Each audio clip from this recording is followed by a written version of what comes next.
নিজের আপন চাচাতো বোনকে স্বামীর পাশে নতুন বউ সেজে দাঁড়িয়ে থাকতে দেখে থমকালো সুনয়না। সে যে কিছুই বুঝে উঠতে পারছে না। না পেরে জিজ্ঞাসু দৃষ্টিতে তাকালো স্বামীর পানে। কি হচ্ছে এসব? ওরা এইভাবে কেন? নাফিস সুনয়নার দিকে এক পলক তাকিয়ে আচমকা সুমির হাত নিজের হাতের মাঝে নিল। মাথা নত করে বলল, আমরা বিয়ে করেছি নয়ন। আজকে থেকে সুমিও আমার স্ত্রী আর আমার অনাগত সন্তানের মাও। এরকম বিষাক্ত কথা শুনে যেন পায়ের নিচ থেকে যেন মাটি সরে গেল সুনয়নার। শরীর কেঁপে উঠল তার। কি শুনল এটা সে? ওরা কি মজা করছে? এটা কি কোনো প্র্যাঙ্ক? হ্যাঁ হ্যাঁ, কোনো দুষ্টুমি হবে। এইসব ভেবে নিজেকে সান্ত্বনা দিল সে। মেকি রাগ দেখিয়ে এবার সুনয়না সুমির হাত ছাড়িয়ে বলল, এই সুমি, এগুলো কোন ধরনের দুষ্টুমি? তুমি আর তোমার ভাই সব বাদ দিবা প্লিজ। আমার কিন্তু টেনশনে এখন হার্ট অ্যাটাক হবে। জানো তো বাবু, হওয়ার পর থেকে এমনিতে আমার শরীর ভালো থাকে না। সুমি বোনের হাত ছাড়িয়ে নাফিসের হাত শক্ত করে ধরল। নাফিসও আগলে নিল নববধূকে। এরপর সুনাইনার দিকে তাকিয়ে বলল, এটা কোনো প্র্যাঙ্ক না নয়ন, আর না কোনো দুষ্টুমি। সুমি আমার স্ত্রী, আমরা আজই বিয়ে করেছি। আর এটাই সত্য। সবচেয়ে বড় কথা, সুমির গর্ভে আমার সন্তান, আমার রক্ত বড় হচ্ছে। সত্যিটা মেনে নাও।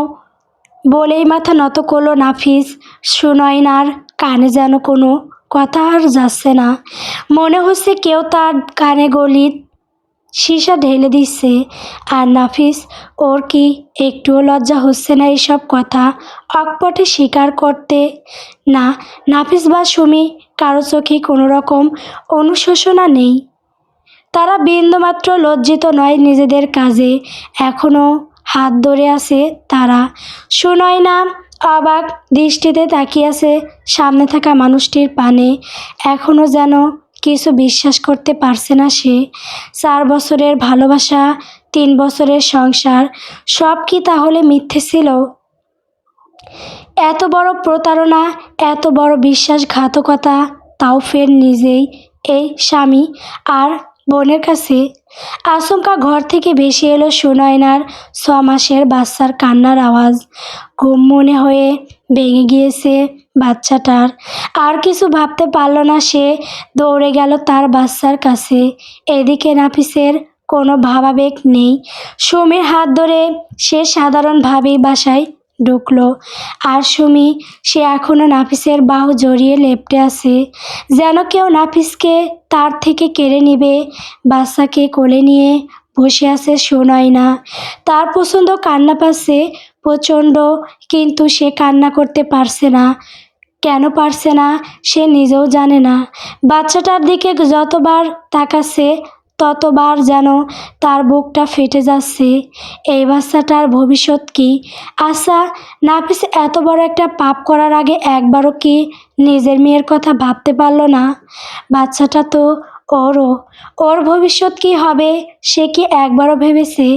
মনে পড়ল প্রেগনেন্সির সময়ের কথা। নাফিস সারাদিনে একটি বারও ফোন দিত না। সব সময় সুনয়নাই ফোন দিয়ে খোঁজ নিত। যেখানে নাফিস নিজের বইয়ের খোঁজ নেওয়া তো দূরের কথা, নিজের অনাগত বাচ্চাটার কন্ডিশনের কথাটাও জিজ্ঞেস করতো না। এমনকি রাফা হওয়ার পরও রাফাকে নিয়ে সে ছিল উদাসীন। রাফাকে কোলে নেওয়ার প্রতি ছিল চরম অনাগ্রহ। রাফা বেড়াতে কান্না করলে বালিশ নিয়ে ড্রয়িং রুমের সিঙ্গেল বেডে যেয়ে ঘুমাতো। সুনয়না কষ্ট পেলেও অ্যাডজাস্ট করে নিত। ভাবতো একদিন সব ঠিক হয়ে যাবে, নাফিস আবার আগের মতো কেয়ারিং হয়ে যাবে। কিন্তু সে তো জানতো না যে তার স্বামী দ্বিতীয় নারীতে আসক্ত ছিল। যে নাফিস তার সদ্য জন্মানো মেয়ে রাফার দিকে মুখ ফিরিয়েও তাকায় না, সেই নাফিসই আজ সুমির গর্ভে থাকা তার অনাগত সন্তান নিয়ে এতটা কনসার্ন। সুনয়নার ভাবনার মাঝেই নাফিস রুমে আসলো। সাফাই গাইতে গিয়ে বলল, নয়ন, আমি নিজেও জানি না কখন কিভাবে আমি সুমির প্রতি দুর্বল হয়েছি। ও যখন প্রথম আসলো তখন সব ঠিক ছিল, কিন্তু ধীরে ধীরে ওর সাথে বন্ধুত্ব বাড়লো। তুমি যখন সারাদিনের ক্লান্তির পর ঘুমিয়ে যেতে বা বাসার কাজে ব্যস্ত থাকতে, সুমি এসে আমার একাকিত্ব দূর করত। ঘন্টার পর ঘন্টা আমরা গল্প করতাম, অফিসের ঘটনা, ছোটবেলার ঘটনা সব ওকে বলতাম, আর ও সব আগ্রহ নিয়ে শুনে থাকতো। ওর সাথে গল্প করতে ভালো লাগতো।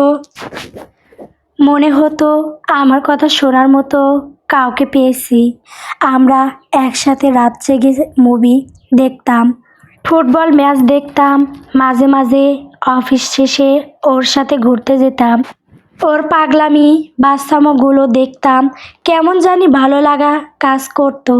নিজেকে অনেক ফুরফুরে মনে হতো যখন সে পাশে থাকতো। ও তোমার মতো বাস্তববাদী না, ও জীবনকে উপভোগ করতে জানে। বার মনে হতো এমনি একজন জীবনসঙ্গী আমি চেয়েছিলাম। একটা সময় যখন আমি অনুভব করলাম আমি ওর প্রতি দুর্বল হচ্ছি, তখন নিজেকে সরানোর চেষ্টা করেছি। সুমিও চেষ্টা করেছে, কিন্তু আমি বা সুমি আমরা কেউই পারছিলাম না আলাদা থাকতে। পরস্পরের সঙ্গ আমরা বেশ উপভোগ করতাম। এরপর তুমি যখন তোমার প্রেগনেন্সির 3 মাসে তোমার বাবার বাসে চলে গেলে, তখন আমি সুমি বাসায় একা। এটা যেন আগুনে ঘি ডালার মতো কাজ করেছিল। আমি প্রতিদিন অফিস থেকে তাড়াতাড়ি আসা শুরু করলাম, যেন সুমির সাথে সময় কাটাতে পারি। বেশ আনন্দের সময় কাটিছিল আমাদের। একদিন আচমকা দেখি সুমি বাসার সামনে একটা ছেলের বাইক থেকে নামছে। রেগে আমার মাথা খারাপ হয়ে গেল সাথে সাথেই। সুমি বাসায় ঢোকার সাথে সাথেই ওর সাথে রাগারাগি করলাম, নিজের মনে থাকা গোপন অনুভূতিটাও প্রকাশ করলাম। সুমিও না পেরে আমাকে জড়িয়ে ধরে নিজের ভালোবাসার কথা জানালো। আর সেদিনই আমি আর সুমি প্রথমবার কাছাকাছি এসেছিলাম। এরপর শুরু হলো আমাদের গভীর প্রেম। আমরা ভাবিনি এর পরিণতি কী হবে বা কী হতে পারে, শুধু জানতাম আমরা একে অপরকে প্রচণ্ড ভালোবাসি। আর সে ভালোবাসারই চিহ্ন বেড়ে উঠছে সুমির গর্বে। তাই ওকে আজ স্ত্রীর সম্মান দিয়ে ঘরে তুলেছি আমি। আমি জানি নয়ন, তোমার আমার প্রতি ঘেন্না হচ্ছে। সত্যি বলতে তোমার রাগ ঘেন্না দুটোই যুক্তিসঙ্গত, কিন্তু আমার কিছু করার নেই। সুমিকে যে আমি ছাড়তে পারবো না, ওকে আমি ভয়ঙ্কর ভালোবাসি। আমার নেশায় পরিণত হয়েছে ও। ওকে ছাড়া আমি অসম্পূর্ণ, দম বন্ধ লাগে ও পাশে না থাকলে। তুমি আমার উঠতি বয়সের আবেগ ছিলে, আর সুমি আমার ভালোবাসা। তুমি চিন্তা করো না, তোমার আর বাবুর ভরণ পোষণের সব দায়িত্ব আমি নিব। তুমি যদি এ বাসায় থাকতে চাও থেকো, যদি আলাদা বাসায় থাকতে চাও বলো, আমি তোমাকে আলাদা বাসা ভাড়া নিয়ে দিব। তো আর কিছু বলতে পারল না নাফিস। তার আগে সুনয়না বলে উঠল, 2 মিনিট সময় দিচ্ছি নাফিস। আমার রুম থেকে এখনই বের হও, যা কথা বলার তা কাল হবে। দয়া করে বের হও এই রুম থেকে। নাফিস আর কিছু না বলে চুপচাপ রুম থেকে বের হয়ে গেল। দরজাটা লাগিয়ে বাথরুমে দৌড়ে গেল সুনয়না। বমি করে দিল সে। এতক্ষণ ধরে খুব ধৈর্য সহকারে নিজের আপন বোন আর স্বামীর পরকীয়ার কাহিনী শুনছিল সে। তার আসলে খুব করে জানতে ইচ্ছে করছিল যে তার ভালোবাসায় কোথায় কমতি ছিল, যে নাফিস এত বড় প্রতারণা করলো। স্বামী স্ত্রীর সম্পর্ক অনেক আগে থেকেই নেই নাফিসের সাথে। প্রথমে প্রেগনেন্সির জন্য, আর পরে যখন বাচ্চা হলো, তারপর সুনয়না অসংখ্যবার কাছে আসতে চেয়েছে, কিন্তু নাফিস ফিরিয়ে দিয়েছে। সুনয়নার কাছ থেকে নাকি গন্ধ আসে, গা গুলোয় তার, সেটাও মেনে নিয়েছিল সুনয়না। অপেক্ষায় ছিল নাফিস আবার একদিন এসে আগলে নিবে তাকে, তাদের সন্তানকে। কিন্তু সে তো জানতো না স্বামী যে তার পর হয়ে গিয়েছে অনেক আগে। বোন আর স্বামীর পরকীয়ার কাহিনী শুনে গা গুলিয়ে আসছিল সুনয়নার। ভয়ঙ্করভাবে কান্না আসছিল তার, কিন্তু সে কাঁদেনি। ওই যে ছোটবেলা থেকে আর এই গুণ আছে যে ভয়ঙ্কর কিছু ঘটে গেলেও চোখে পানি আসে না তার। অসম্ভব শক্ত মেয়ে সে, আর এই প্রতারকগুলোর সামনে তো ভুলেও কাঁদবে না সে। ভুলেও না। কি ভেবেছে সুনয়না অবলা? কিছু বলবে না, চুপচাপ চোখের পানি ফেলে সব মেনে নিবে, ওদের মুক্তি দিয়ে দিবে সুনয়না অবলা? না। পরের দিন সকালে নাফিসের ঘুম ভাঙল ফোনের তীব্র শব্দে। এত সকালে কে ফোন দিল বুঝে উঠতে পারে না নাফিস। এদিকে সুমি নাফিসের বুকে মাথা দিয়ে ঘুমিয়ে আছে। নাফিস আস্তে করে সুমির মাথাটা বালিশে রাখল। সুমির মুখের দিকে তাকিয়ে হালকা হাসলো নাফিস। কত মায়া ভরা মুখ। নিজেই মনে মনে ভাবল, মেয়েটা মনে হয় জাদু জানে। এই মেয়েকে ছাড়া সে তার বাকিটা জীবন কল্পনাও করতে পারে না। সুমি ছাড়া তার মনে আর কারো জন্য কোনো ভালোবাসা বা মায়া নেই। কিভাবে যেন মেয়েটা তার পুরো জীবনটা দখল করে নিয়েছে। তার জীবনে নিয়ে এসেছে আনন্দ, সুখ। নিজের এসব স্বার্থপরের মতো ভাবনার মাঝে নাফিস ভুলেই গেল যে সে তার স্ত্রী সন্তানের প্রতি কতটা অবিচার করেছে। কিভাবে পরকীয়ার মতো পাপের সাথে যুক্ত হয়ে নিজের স্ত্রীকে জীবন্ত মেরে ফেলেছে। নিজের 6 মাসের সন্তানকে একটা অনিশ্চয়তার মাঝে ফেলে দিয়েছে। নাফিসের মনে আজ যেন নেই কোনো অনুশোচনা। নাফিসের চিন্তার মাঝেই তার ফোন আবার সজোরে বেজে উঠল। নাফিস বিরক্ত হয়ে ফোন হাতে নিয়ে দেখল সকাল 7টা বাজে। 9টায় তার অফিস। মনেই নেই নাফিস ফোন রিসিভ করার সাথে সাথেই ওপাশ থেকে নাফিসের বন্ধু জয় বলে উঠল, এসব কি মামা? তুই তো ভাইরাল। শেষ পর্যন্ত শালের সাথে রঙ্গলি না? ভালোই ভালোই। জয়ের কথা শুনে নাফিস থ হয়ে গেল। জয় কিভাবে জানলো তার আর সুমির কথা? অবাক হয়ে জিজ্ঞেস করলো, তুই কিভাবে জানলি? জয় শয়তানি হাসি দিয়ে বলল, আরে মামা, আমি না, পুরা দেশ জানে গেছে। ফেসবুকে ঢুক শালা, তুই এখন হট টপিক দেশের। নাফিস ফোন কাটে সাথে সাথে। পরক্ষণে দৃষ্টিগোচর হয় যে এতক্ষণে প্রায় 50 জন তাকে ফোন দিয়েছে। সে আর সেদিকে না তাকিয়ে ঢুকে ফেসবুকে। সেখানে জলজল করে উঠে সুনয়নার ঘন্টা 2 আগে করা পোস্ট। আমি সুনয়না আহসান, বয়স 27। আমি একজন ওয়ার্কিং ওমেন আর পাশাপাশি একজন মা। আমার মেয়ের বয়স মাত্র 6 মাস। কিন্তু আমার দুর্ভাগ্য যে আমি একজন কাপুরুষকে আমার স্বামী হিসেবে পেয়েছি। আমার স্বামী নাফিস শিকদার, যার সাথে আমার কলেজ লাইফ থেকে প্রণয়ের সম্পর্ক, এবং দীর্ঘ 6 বছর প্রণয়ের পরে আমরা বৈবাহিক সম্পর্কে আবদ্ধ হই। বিয়ের 4 বছরে হতে চলল আমাদের। কিন্তু কাল রাতে আমি জানতে পারলাম আমার স্বামী দীর্ঘদিন ধরে পরকীয়ায় লিপ্ত। আর যার সাথে সে পরকীয়া করেছে সে আমারই আপন চাচাতো বোন সুমি। 2 বছর আগে সুমি আমাদেরই শহরের বিএন ইউনিভার্সিটিতে অ্যাডমিশন নেয়। বড় বোন হিসেবে ভাবলাম যে ছোট বোন কেন কষ্ট করে হোস্টেলে থাকবে, আমার কাছেই বরং সে আরামে থাকুক। কিন্তু তখন তো বুঝিনি আমি নিজে আমার সংসারে সাপ ঢুকিয়েছি। আমার অগোচরে তারা দীর্ঘদিন অনৈতিক সম্পর্ক চালিয়ে গেছে। আমার অনুপস্থিতিতে কখনো আমার বিছানায়, আবার কখনো বা শহরের হোটেলের কামরায় চলতো তাদের পাপ। সে পাপের চিহ্নই নিজের গর্ভে ধারণ করেছি সুমি। তাই আমার স্বামী কাল তাকে বিয়ে করে এনেছে। এখন তারা আমার সাজানো সংসারের সাজানো ঘরে ঢুকে রাত্রি যাপন করছে। বিশ্বাস করুন, আমার পুরো প্রেগনেন্সির সময় আমি স্বামীর কোনো সাপোর্ট পাইনি। এমনকি আমার বাচ্চাটা হওয়ার পরও সে বাবার ভালোবাসা বা যত্ন পায়নি। তবু আমি ধৈর্য ধরেছি, চেষ্টা করেছি স্বামীর মন পাওয়ার। কিন্তু তখন তো বুঝিনি যে আমার স্বামী আর আমার নেই।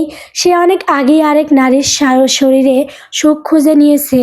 যাই হোক, আমার স্বামী এখন সিএসএম কোম্পানিতে উচ্চ পদে কর্মরত। আশা করি সিএইচএম কোম্পানি এরকম লম্পট পাপী ব্যক্তিকে নিজেদের কোম্পানিতে রেখে নিজেদের রেপুটেশন ডাউন করবেন না। অবশেষে একটি কথাই বলবো, আমার আর আমার মেয়েটির জন্য দোয়া করবেন সবাই। আর এই প্রতারক কাপুরুষের বিচার আমি সৃষ্টিকর্তার হাতেই ছেড়ে দিলাম। পুরো পোস্ট পড়ে দম আটকে আসলো নাফিসের। দৌড়ে গেল সুনয়নার রুমে, কিন্তু একই রুম সম্পূর্ণ খালি। শুধু ড্রেসিং টেবিলের সামনে স্টিকি নোটে লেখা, ডিভোর্স পেপার পেয়ে যাবে, তাই আমার কাবিনের 20 লাখ টাকা রেডি রাখো। নাফিস যেন এখনও ঘরের মধ্যে কি থেকে কি হয়ে গেল। সুমির সাথে সম্পর্ক বা বিয়ের সময় নিজের মান সম্মানের কথা মাথায় আসেনি, কিন্তু এখন মনে হচ্ছে হুট করে সিদ্ধান্ত না নিয়ে আগে সুনয়না থেকে বিচ্ছেদ ঘটিয়ে তারপর সুমিকে বিয়ে করতে হতো, তাহলে কেউই আঙুল তুলতো না। স্বার্থপর নাফিস এখনও নিজের কথাই ভাবছে, কিন্তু সে যে পাপ করেছে তা নিয়ে এখনও নেই কোনো অনুশোচনা। আচমকা নাফিসের ফোনে মেইল আসে। নাফিস তা দেখতে গিয়ে যেন আরেকবার ঝটকা খেলো। তার শখের চাকরিটা আর নেই, কারণ হিসেবে দেখানো হয়েছে অফিসের নারী কর্মীরা তার কাছে সেফ না। কোনো চরিত্রহীনকে তারা চাকরিতে রাখবে না। হাঁটু গেড়ে মেঝেতে বসে আছে নাফিস। সুমি গুটি গুটি পায়ে তার কাছে এলো, তারপর কাঁধে হাত দিয়ে জিজ্ঞাসু দৃষ্টিতে তাকালো তার দিকে। নাফিস মেঝের দিকে তাকিয়েই জবাব দিল, আমার মান সম্মান শেষ সুমি। সবাই আমাকে নিয়ে মজা নিচ্ছে। নয়ন আমাদের ঘটনা ভাইরাল করে দিয়েছে। আমার শখের চাকরিটাও নেই। সুমি ছুটে গিয়ে তাড়াতাড়ি নিজের ফোন হাতে নিল।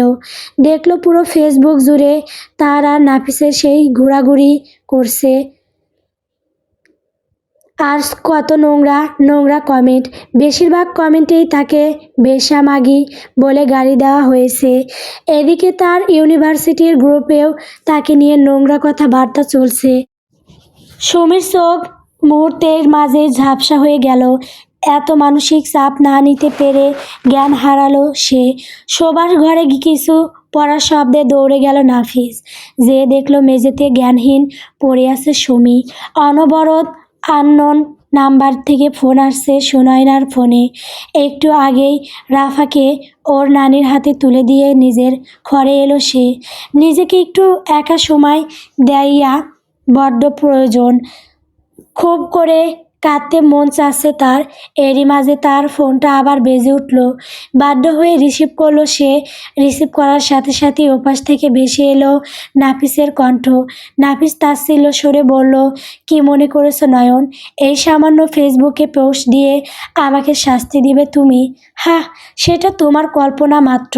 2 দিন পর আবার আরেক ভাইরাল টপিক আসবে, সেটাই ঢাকা পড়ে যাবে তোমার এই জীবন ব্যক্তান্ত। তখন নাফিস আর সুমিকে কেউ আর মনে রাখবে না। শোনো নয়ন, তুমি আমার আর সুমির বালটাও ছিঁড়তে পারবা না। মামলা দিবা, যাও দাও, কোনো লাভ নাই। তুমি কি ভেবেছো এসব করলে আমি আবার তোমাকে পা ধরে নিয়ে আসবো, সংসার করতে চাবো? স্যাহ, ওই রুচিতাই তো আসে না তোমার প্রতি। আসলে কি জানো তো, তোমার ওই বস্তা পচা শরীরটা দেখলে ইদানিং আমার বমি পায়। তোমার প্রতি ফিজিক্যালি কোনো প্রকার অ্যাটাক স্বর্ণ ফিল করি না। ইভেন তোমার চেয়ে সুমির বেড পারফরম্যান্স ও অনেক ভালো। আর জানো তো সুখ কাকে বলে? আমি সুমিকে কাছে পেয়ে বুঝেছি। আর শোনো, তুমি হয়তো বা ভুলে যাচ্ছ, আমার বাবার নিজস্ব ব্যবসা আছে, শোরুম আছে, বাড়ি আছে, কোটি টাকার জমি আছে। আমি আমার বাবার একমাত্র ছেলে। তোমার ওই কাবিনের 20 লাখ টাকা আমার কাছে হাতের ময়লা। যদিও চাকরিটা করতাম শখে, তা তুমি জানো, ভালো করেই জানো। এটা সত্য যে প্রথমে মান সম্মান, চাকরি হারানোতে মনটা একটু খারাপ হয়েছিল। পরে ভাবলাম, দূর শালা, কে কি ভাবলো এসব নিয়ে ভাবনার টাইম নাই। আজকেই যদি 10 লাখ টাকা ফেলি, এই যারা আমার সমালোচনা করতেছে তারাই আমার পাট চাটবে। দুনিয়াতে আসলে টাকার সামনে সব হেরে যায়। শোনাই না, তোমার যা মন চাই করো, আমি কিচ্ছু বলবো না। কারণ আমাকে সবাই ভুলে গেলেও তোমাকে কিন্তু এই সমাজ বলবে না। মৃত্যু আগ পর্যন্ত ডিভোর্সি নারীর তকমা নিয়েই তো ঘুরতে হবে। দোষ তোমাকেই দিবে যে তুমি স্বামী ধরে রাখতে পারো না। কলঙ্কিত হবে তুমি নয়ন। বলেই তাচ্ছিল্য হেসে ফোনটা কেটে দিল নাফিস। পুরোটা সময় সুনয়না ছিল নীরব, চোখ বুজে মনে করতে লাগলো তাদের প্রথম দেখা, তারপর ভালোবাসা, নাফিসের চোখে তার জন্য অগাধ ভালোবাসা, তারপর তাদের বিয়ে, খুনসুটিময় সংসার যার কোনায় কোনায় ছিল ভালোবাসা। এরপর চোখের সামনে ভেসে উঠল নাফিসের ধীরে ধীরে পরিবর্তন, তার প্রতি অবহেলা আর প্রতারণার ঘটনা। এক ফোঁটা জল গড়িয়ে পড়ল নয়নের চোখ থেকে। তারপর নিজেই নিজেকে বলল, আমি তোমাকে ভালোবেসেছিলাম নাফিস, ভয়ঙ্করভাবে ভালোবেসেছিলাম। আমার ভালোবাসায় কমতি ছিল না নাফিস।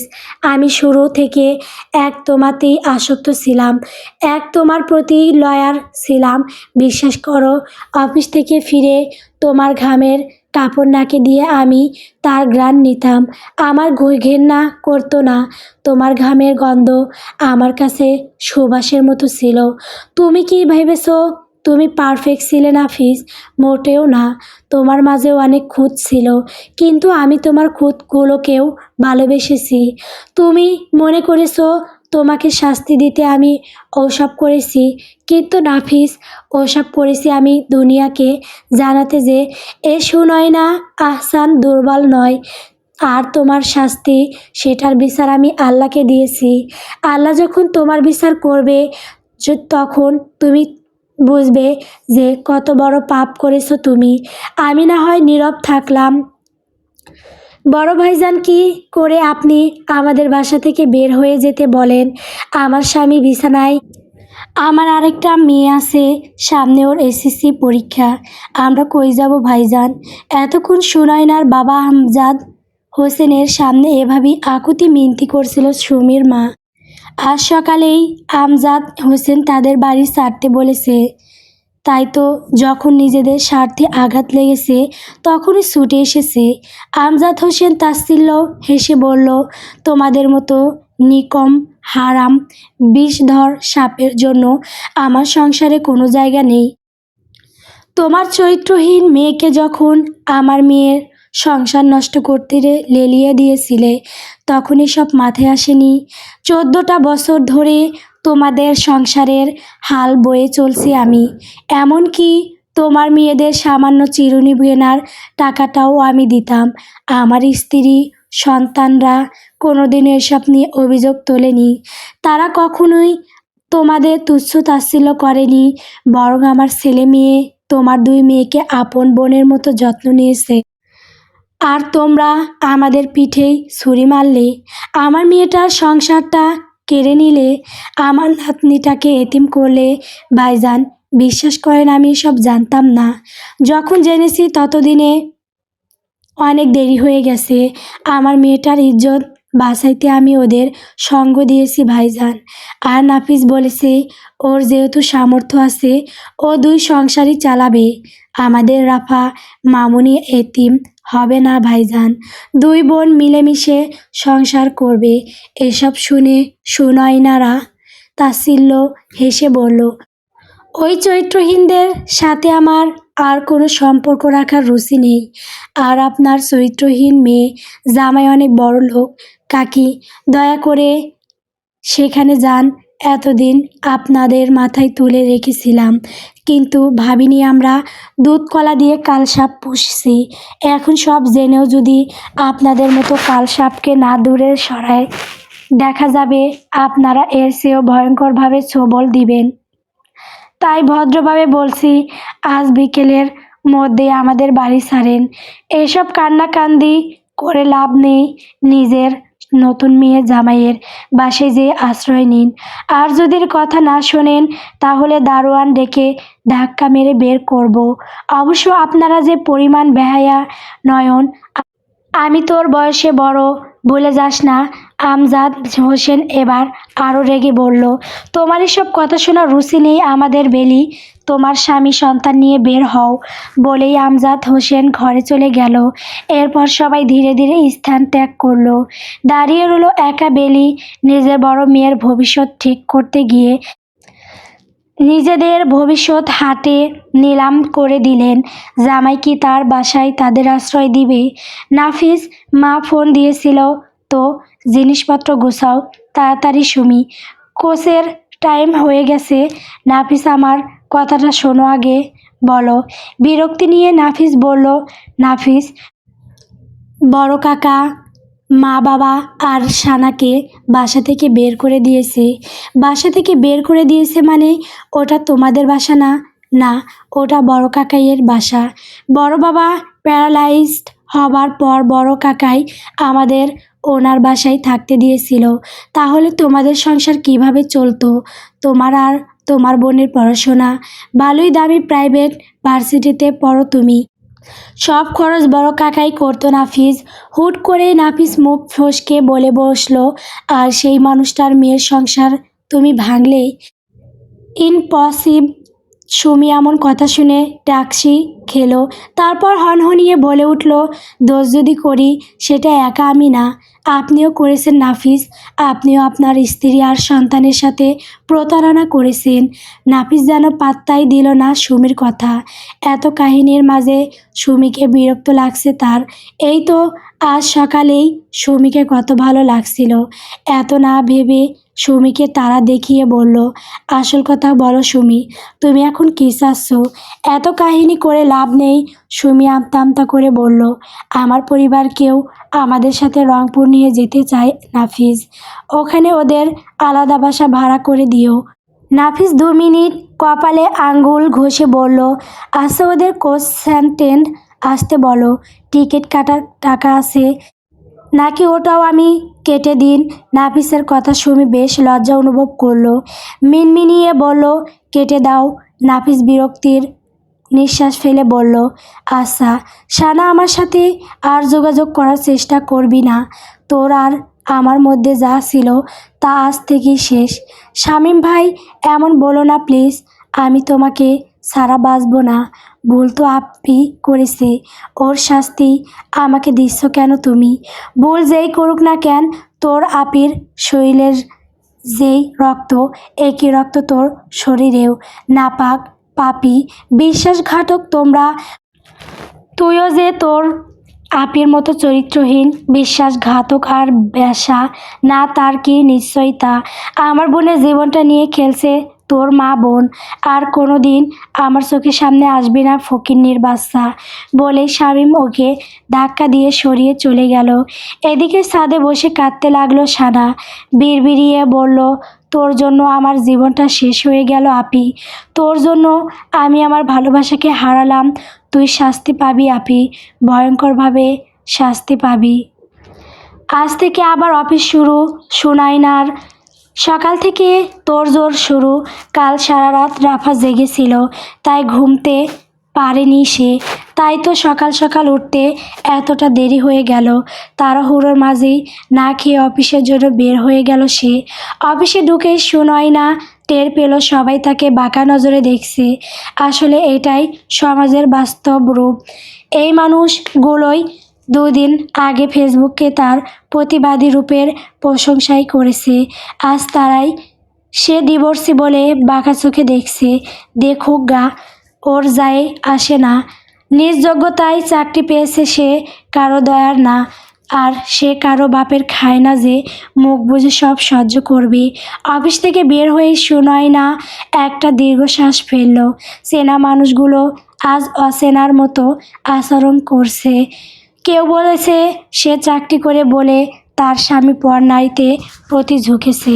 কেউ বা বলেছে তার উচিত হয়নি নিজের অবিবাহিত বোনকে বাসায় আনা। আর তেল আর আগুন একসাথে থাকলে আগুন বাড়বেই, এতে নাফিসের দোষ নেই। সব কথা শেষ কথা দোষ সব সুনয়নার। সে স্বামীকে সন্তোষ রাখেনি বিদায় তার স্বামী অন্য নারীতে আসক্ত হয়েছে। নিজের কলিগদের কথাগুলো মনে পড়তে তাচ্ছিল্য হাসল সুনয়না। এদেরকে নিয়ে ভেবে লাভ নেই। কত বছর সে সংসদের সামনে দাঁড়িয়ে ফুচকা খায় না।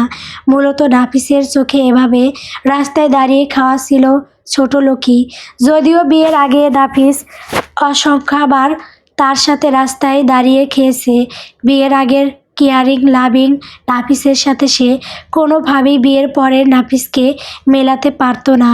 তবু সে মানিয়ে নিয়েছিল, নিজের ছোটোখাটো ভালো লাগা শখকে বাদ দিয়েছিল। এখন কেন জানি মনে হয় সে ভুল করেছিল। নিজেকে তুচ্ছ করে আরেকজনকে ভালোবাসাটাই ছিল তার ভুল।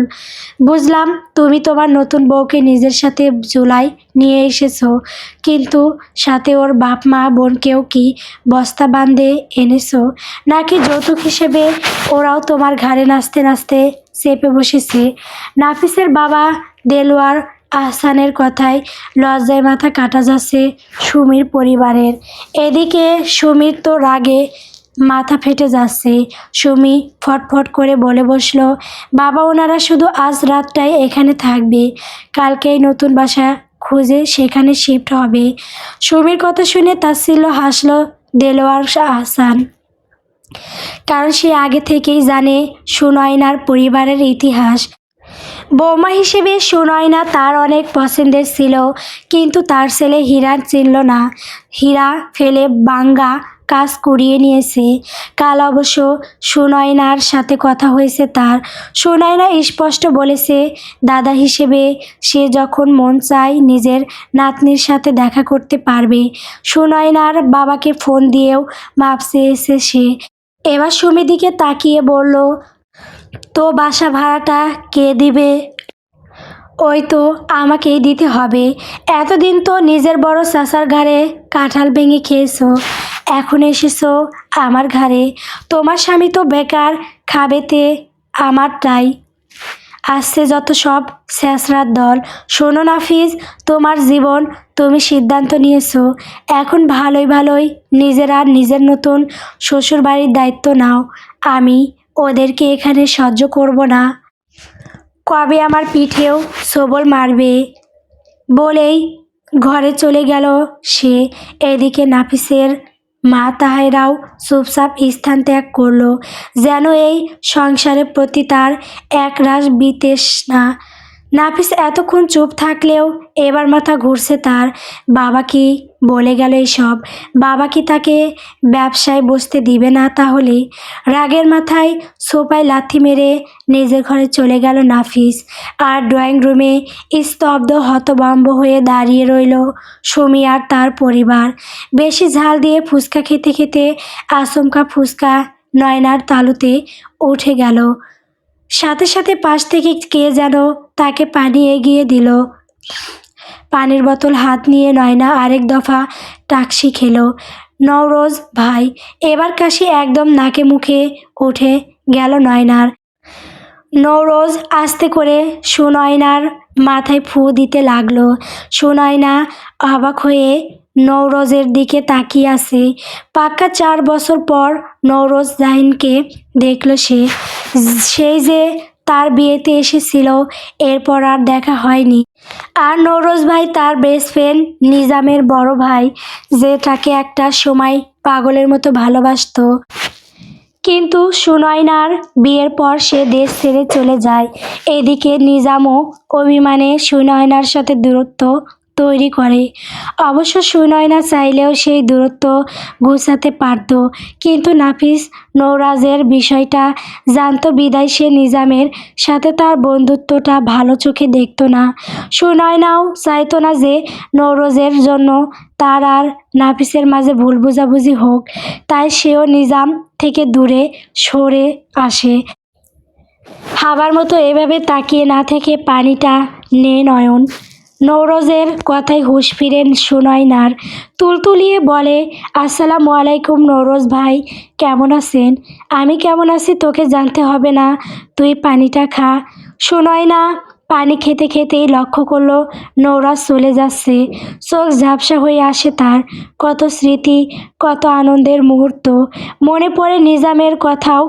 এই নাফিসের সাথে ভুল বোঝাবুঝির ভয়ে নিজের ছোট্ট বেলার বেস্ট ফ্রেন্ড থেকেও দূরে সরে এসেছিল। আর এখন সেই নাফিসই প্রতারণা করলো, একা কবর ফেলে গেল তাকে। আচ্ছা, এখন যদি সে স্বার্থপরের মতো নিজামকে ফোন করে, তাহলে কি নিজাম তাচ্ছিল্য হেসে ওকে অপমান করবে? নাকি ক্ষমা করে দিবে। সুনয়না বাসায় আসার সাথে সাথে কেউ একজন এসে তাকে জড়িয়ে ধরলো, তারপর দেওয়া শুরু করলো বাংলা গালি। সুনয়নার বুঝতে দেরি হলো না যে এটা তার বেস্ট ফ্রেন্ডও নিজাম। সুনয়নাও এবার নিজামকে জড়িয়ে ধরে কেঁদে দিল। ভালোবাসা জিনিসটা খুব অদ্ভুত না রে নিজাম?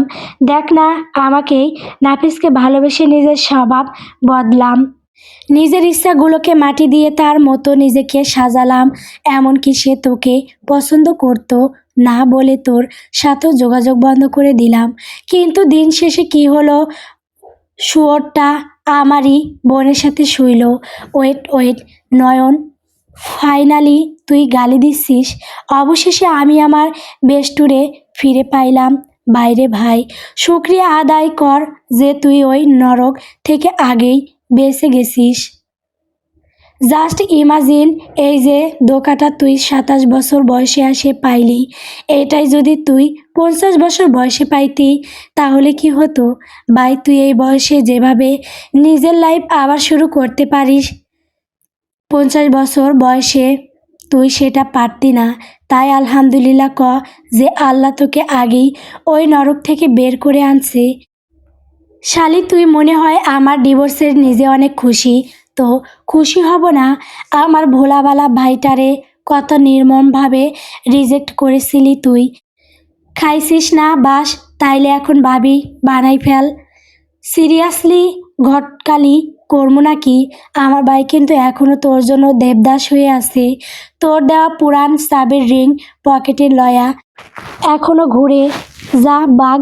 একবার বিয়ে করে শখ মিটছে আর নাই, তাই চল এই খুশিতে বার্গার খাই। দুই বান্ধবী মিলে একসাথে পুরনো স্মৃতি মনে করতে লাগলো। আড্ডায় কেটে গেল অনেকটা সময়। খিদায় সুমির আর ওর পরিবারের যা তা অবস্থা। বাসায় আসার পর থেকে নাফিস যে দরজা লাগিয়ে রুমে ঢুকেছে, সে আর বের হয়নি। সুমি যে বেশ কয়েকবার নক করছে কিন্তু নাফিস রেসপন্স করেনি। এদিকে নাফিসের বাবাও রেডি হয়ে কোথায় যেন চলে গিয়েছে তখনই। আর নাফিসের মা, সে কেমন জানি রোবটের মতো কিচেনে যে নিজের মতো খাবার খেয়ে খাবার ফ্রিজে রেখে আবার ঘরে ঢুকে গেছে। এদিকে সুমির প্যারালাইজড বাবা সেই তখন থেকে হুইল চেয়ারে মাথা নিচু করে বসে আছে।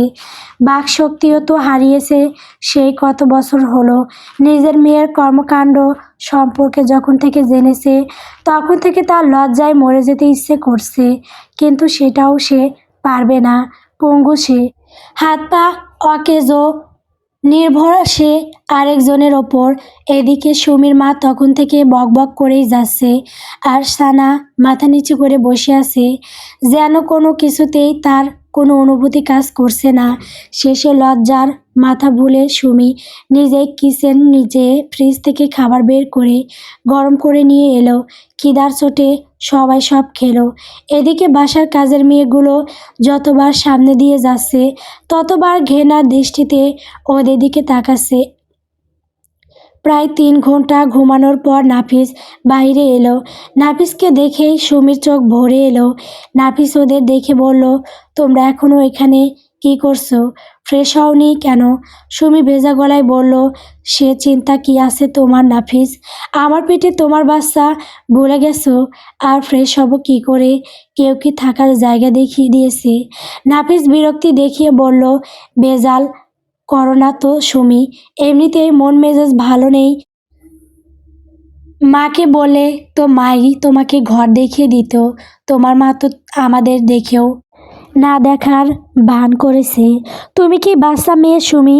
মায়ের সাথে সুনয়নার ভালো সম্পর্ক ছিল, মা অবশ্যই এত সহজে তোমাকে মেনে নিবে না। সুমি আর কিছু বলার ভাষা খুঁজে পেল না। নাফিস 2 জন কাজের লোক ডেকে দুটো রুমে সুনয়নার বাবা মা আর বোনের জন্য খুলে দিয়ে আবার নিজের ঘরে চলে গেল। এবার সুমিও নাফিসের পিছনে দৌড় দিল, যদি নাফিস আবার দরজা আটকে দেয়। আবার একা পড়ে রইল সুমির বাবা মা আর বোন, যাদের এই মুহূর্তে মন চাচ্ছে লজ্জায় মাটির নিচে ঢুকে যেতে। আচ্ছা আমার নয়ন, এখন তো তোর জীবনে নাফিস নেই। এখন অন্তত আমার হয়ে যা।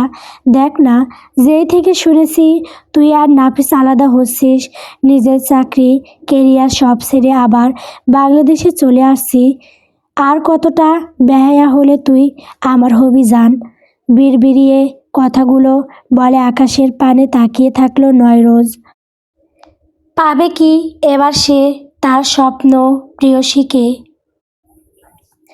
রাতের খাবারের জন্য সবাই একসাথে ডাইনিং এ বসেছে।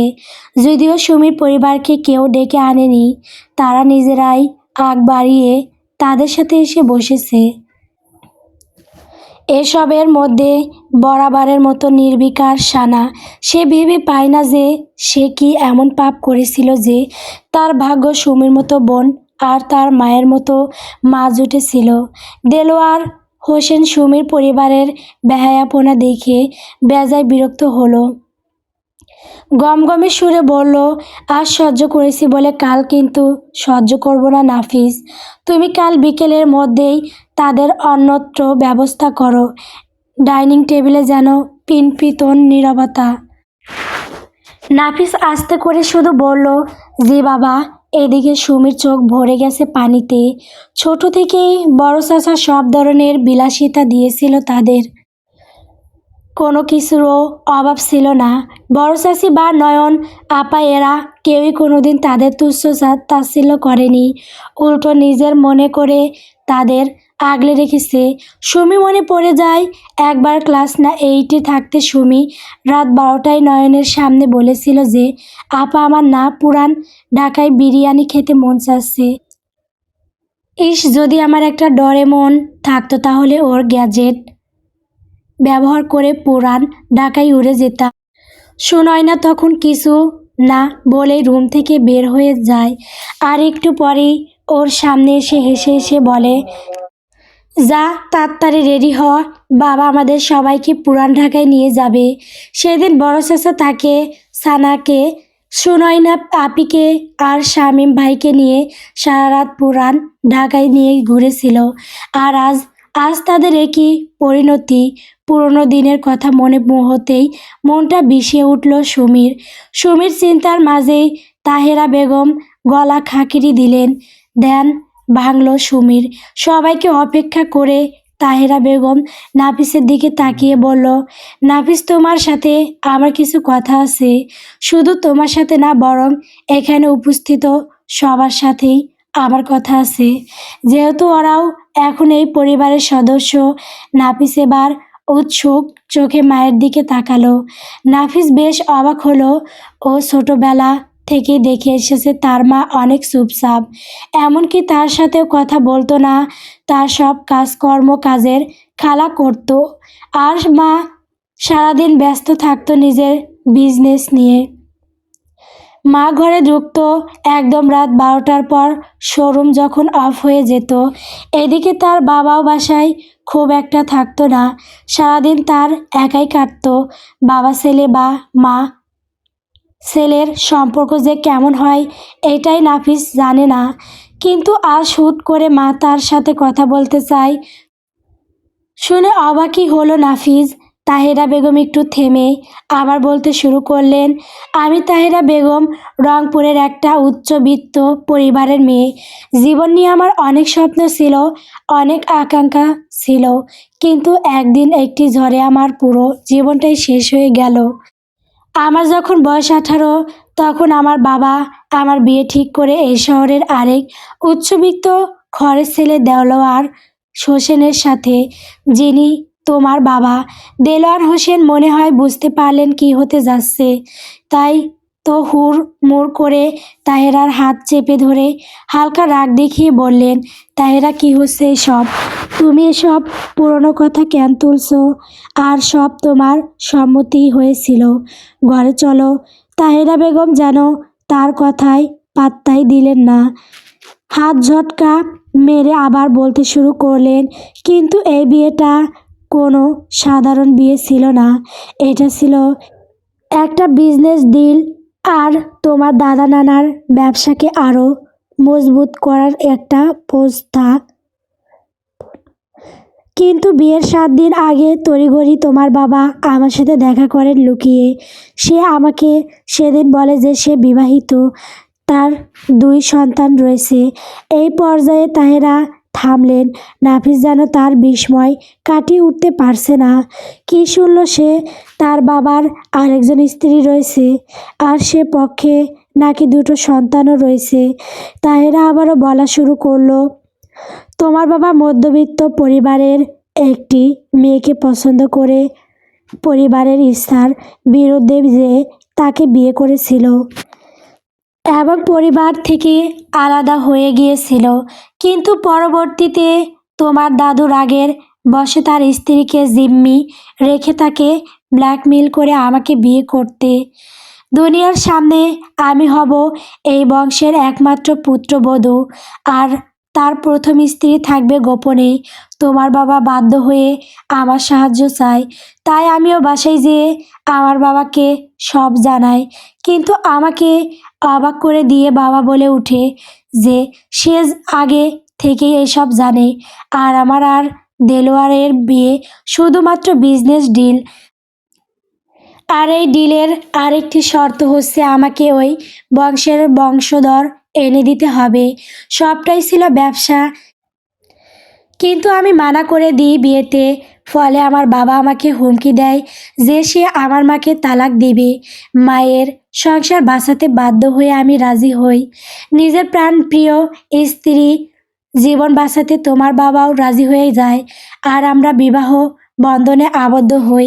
প্রথম দিকে আমি চেষ্টা করেছিলাম তোমার বাবার মন পাওয়ার, কিন্তু ব্যর্থ হই।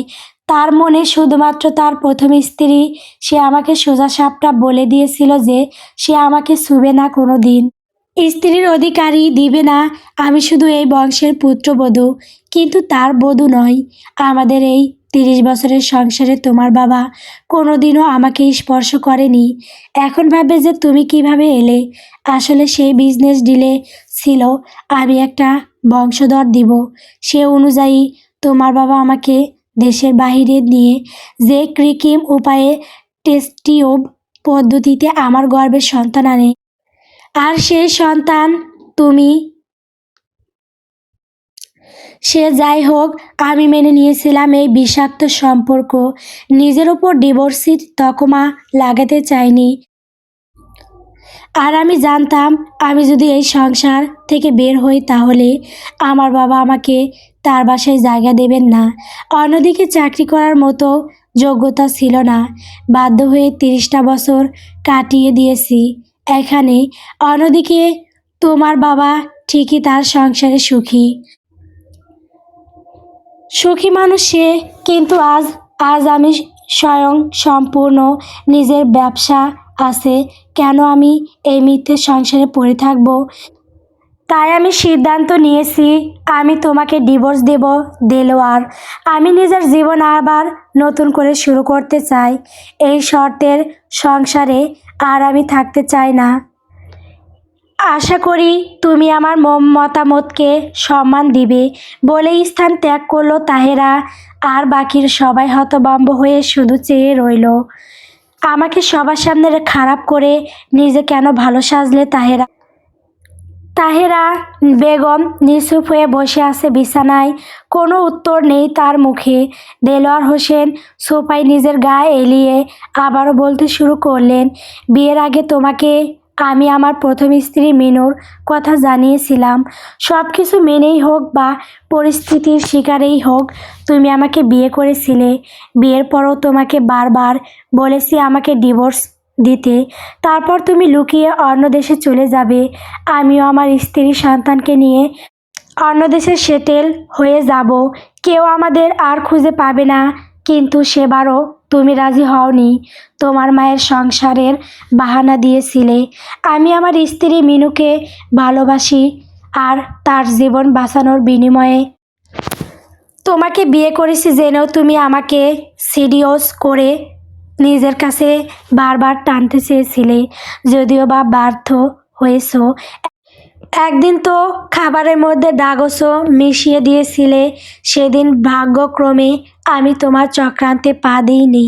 তারপর থেকে এ বাড়িতে আমি রাতে থাকা বন্ধ করে দিই। যেদিন রাত থাকতাম সেই দিন বাইরে থেকে খেয়ে আসতাম, অন্য রুমে ঘুমোতাম। সেদিনের ঘটনার পর তবু আমি তোমার উপর রাগ করিনি। বারবার মনে হতো তোমার সাথে অন্যায় হয়েছে। যদিও বিয়েটা চুক্তির, তবু আমার উপর তোমার হক ছিল, যা আমি তোমায় দেইনি। তাই সব সময় অনুশোচনা হতো। তোমার সব রাগ জেদ মাথা পেতে মেনে নিতাম, কিন্তু তোমাকে কোনোদিন সইনি। কারণ মিনু ছাড়া আমার উপর দ্বিতীয় কোনো নারীর অধিকার নেই। তোমার একাকিত্ব কাটাতে আমি তোমার পড়াশোনা আবার শুরু করিয়ে দিই, তোমার ব্যবসা খুলে দিই। তুমি যখন তোমার সহপাঠী সমীরের সাথে অবৈধ সম্পর্কে জড়িয়ে গেলে, তখনও আমি চুপ ছিলাম। ভেবেছিলাম এবার হয়তো নিজের জীবনকে গুছিয়ে নিবে। এই পর্যায়ে তাহেরা অবাক হয়ে তাকিয়ে জিজ্ঞেস করলো, তুমি জানতে?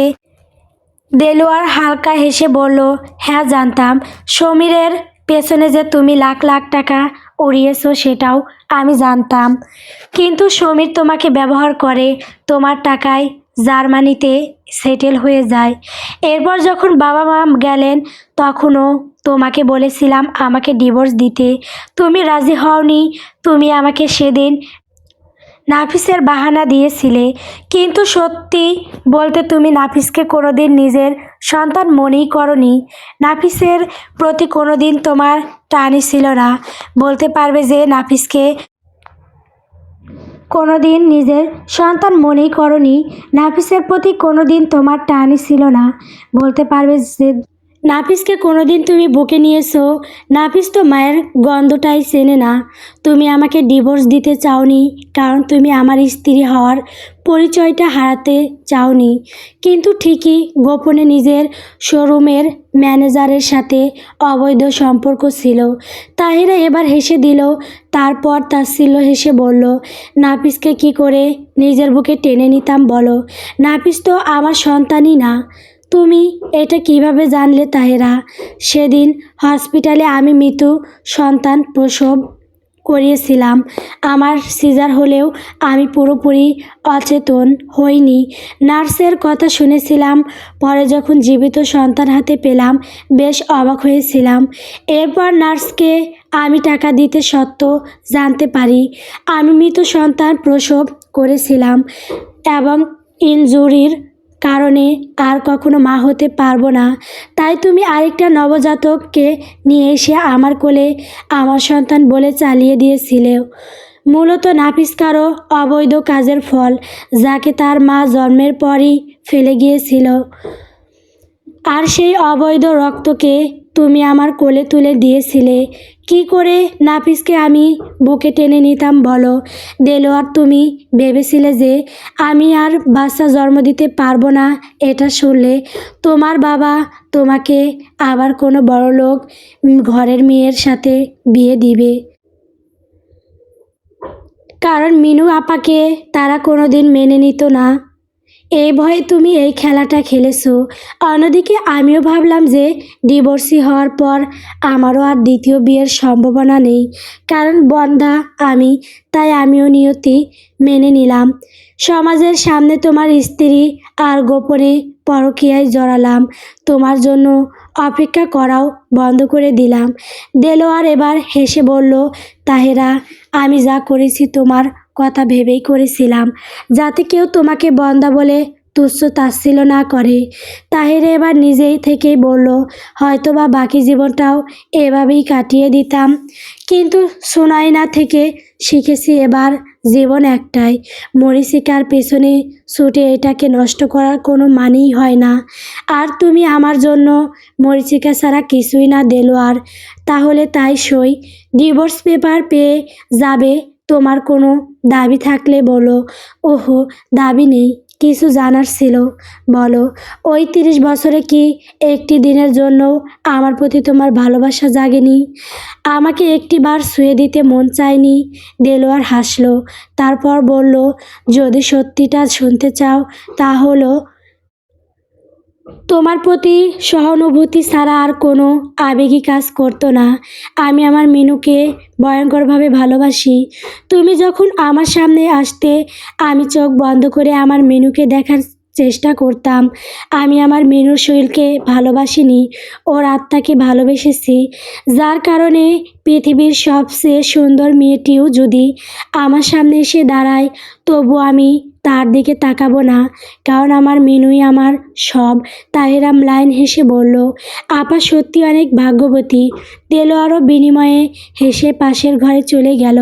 তাহিরা চোখ বুজে এতক্ষণ ধরে রাখা চোখের জল ছেড়ে দিল। নয়ন, তোর সাথে আমার কথা আছে। সুনয়না তাকিয়ে বলল, বল, জীবন নিয়ে কি ভেবেছিস? এভাবে একা কাটিয়ে দিবি নাকি বিয়ে শাদিও করবি? একা থাকবো কেন? আমি কি পাপ করেছি? তাহলে আমি কেন শাস্তি পাবো?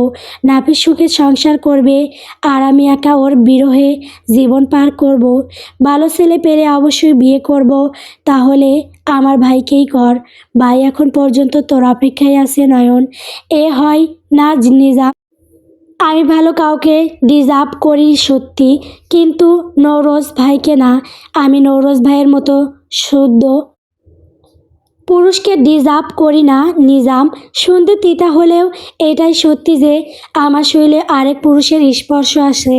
যেখানে তোর ভাই এখন পর্যন্ত শুদ্ধ, তোর ভাইয়ের ভালোবাসাটাও তার মতোই শুদ্ধ, কিন্তু আমি তো তাকে তার মতো ভালোবাসতে পারবো না নিজাম। সে একদম শুদ্ধ কাউকে ডিজার্ভ করে। নিজাম এবার বিরক্ত হয়ে বলল, নয়ন, তুই জানিস আমি যা বলি ডিরেক্ট বলি। বিশ্বাস কর, তোর সাথে আমার আর দেখা করার ইচ্ছা ছিল না। তুই ভালো করেই জানতি তোকে আমি নিজের বোনের মতো ভালোবাসতাম। তুই ছাড়া আমার কোনো কাছের বান্ধবী কখনোই ছিল না। কিন্তু তুই কি করলি? বিয়ের পর নাফিসের খুশির জন্য আমার সাথে কথা বলা বন্ধ করে দিলি। এটাকে কি বন্ধুত্ব বলে নয়ন? কিন্তু সেদিন তোর পোস্ট দেখে আমার ভাই আমাকে রিয়েকশন করে তোর কাছে পাঠিয়েছে যাতে তুই একাকিত্বে কষ্ট না পাস। আমার ভাই নিজের চাকরি বাসা সব ছেড়ে আবার দেশে ফিরে এসেছে শুধুমাত্র তোর জন্য, যাতে এবার সে তোকে না হারায়। আর তুই আসিস তোর এই আজাইরা বালের শুদ্ধ অশুদ্ধ বাল ছাল নিয়ে। শোন নয়ন, এবার যদি আমার ভাই তোর জন্য কষ্ট পায় আমি আর তোকে ক্ষমা করব না। বলেই চলে গেল নিজাম। এদিকে স্তব্ধ হয়ে বসে আছে সুনয়না। কি করবে সে? মনকে সায় দিবে নাকি মস্তিষ্ককে জানে না সে। ভাগ্যের উপর এবার ছেড়ে দিবে সে সব। গল্প আমার অবেলার সুখ। গল্পটি কেমন হয়েছে কমেন্ট করে বলবেন। পরবর্তী পর্ব পাওয়ার জন্য অবশ্যই আমার চ্যানেলটিকে সাবস্ক্রাইব করবেন, পাশে থাকবেন। ধন্যবাদ।